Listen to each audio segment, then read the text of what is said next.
बातमी सोलापुरातली आहे। सोलापूरच्या लोकसभेच्या प्रचारामध्ये बीडी कामगारांसाठीच्या 30,000 घरकुलांचा मुद्दा चांगलाच तापलाय आणि यावरून फडणवीस यांनी केलेल्या टीकेला कामगार नेते नरसय्या आडम यांनी शेलक्या शब्दामध्ये निशाणा साधलाय। बघूया त्याबद्दलचा एक खास रिपोर्ट। मास्तर आडले सोलापुरात नडले।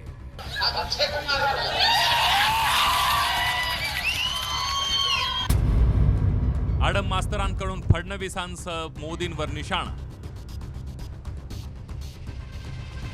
मोदीचा पराभव करणं एकमेव शक्य आहे। सोलापूरच्या राजकारणात घरकुल योजनेचा मुद्दा तापला। 30,000 घरे आम्ही दिलं।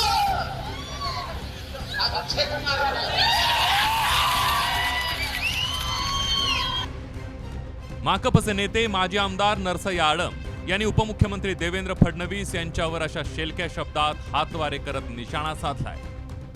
मुद्दा होता बीडी कामगारांना दिलेल्या 30,000 घरकुलांचा। भाजपचे उमेदवार राम सातपुते यांचा अर्ज भरताना फडणवीस यांनी आडम यांच्यावर निशाणा साधला होता। त्याला आडम मास्तर यांनी जोरदार उत्तर दिलाय। तर मोदींचा पराभव करण्यासाठी मी इथे उपस्थित असल्याचा हल्लाबोल आडम मास्तर यांनी मोदींवर केला। आता काही लोक या सोलापूरमध्ये काँग्रेसला समर्थन देत आहेत। माझी तक्रार नाही आहे, पण त्यांना विचारा, ते देखील दुसऱ्या पक्षात असताना आमच्याकडे आणि मोदीजींकडे आले। आम्ही पाहिलं नाही तुम्ही कुठल्या पक्षाचे आहे। 30,000 घरं या ठिकाणी आम्ही तयार करून दिली आणि मी त्यांना सांगू इच्छितो, त्यांनी कोणालाही समर्थन दिलं तरी जनता ऐकणार नाहीये। जनतेला माहितीये घर कोणामुळे मिळालंय। राज्याचे उपमुख्यमंत्री देवेंद्र फडणवीस यांनी माझ्यावर आघात केला। काय 30,000 घरे आम्ही दिलं।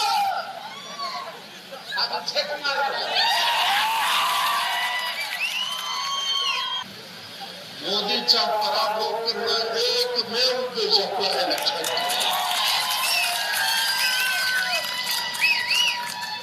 काल त्यांनी शक्ती प्रदर्शन केलं, त्याच्या दुप्पट या ठिकाणी आपले लोक जमलेले आहेत। तर बीडी कामगारांना सरकारने दिलेल्या 30,000 घरकुलांच्या मुद्द्यावरून आडम मास्तर यांनी मोदींवरही निशाणा साधला। तर हा घरकुलांचा प्रकल्प सोनिया गांधींच्या सांगण्यावरून 2013ला काँग्रेस सरकारने मंजूर केल्याचं म्हणत आडम मास्तर यांनी भाजपवरही हल्लाबोल केला। त्यावेळेला 4.5 लाख रुपये सबसिडी होती। मोदी साहेब तुम्ही 2 लाख कमी केला आणि तुम्हाला मत द्यायचं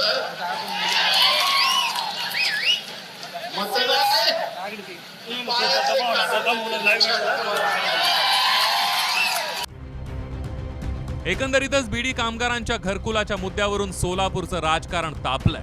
घरकुलांवरून भाजपने आडम मास्तरांवर केलेल्या टीकेला आडम मास्तर यांनी ही जशास तसं उत्तर दिलंय। विश्वभूषण लिमये, साम टीव्ही न्यूज, सोलापूर।